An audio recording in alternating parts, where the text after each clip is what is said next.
lods. Ang gagawin natin ngayon mga lods, mag-pruning tayo ng mga suckers ng dragon fruit. Yan.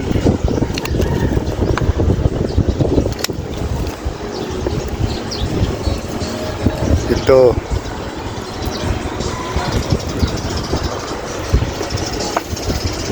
nakikain lang yun sa nutrient, kaya alisin natin.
Ay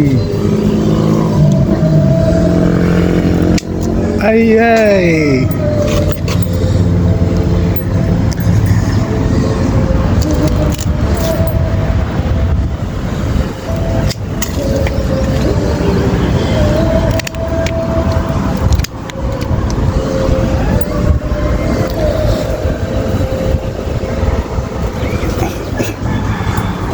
Huwag kayong manghinayang na inalis natin yung mga ganyan-ganyan mga idol.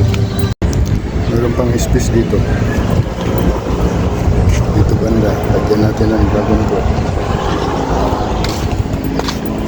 Meron pa dito mga lods. Dalawang puste. So, before tayo mag-proceed sa ating main content, shoutout muna tayo.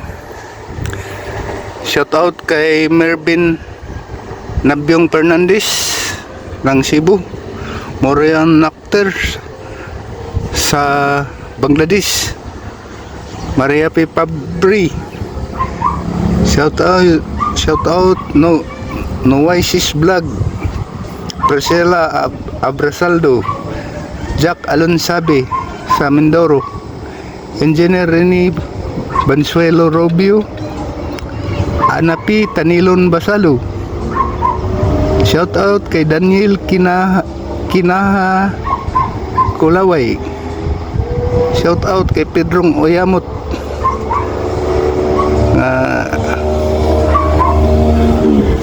Nasa dagat ngayon sa barko kasi itong agaw nga hanggaw. Shout out kay Pat Cisneros Jr. So ngayon, proceed na tayo sa ating content. Ayan na mga lods. 30 days na 30 days na ito mga lods, napula na. Isa hindi pa. Isa hindi pa. Birthday pa. Isa. Namulaklak ito noong April. April 1 yata. Ito pa may susunod. Mamayang gabi, pag araw itong bulaklak ng dragon fruit, titiglob yan. Pero pag sa gabi, gabi yan siya, pupunta mamaya. Tignan natin mamaya. Ayan mga idol.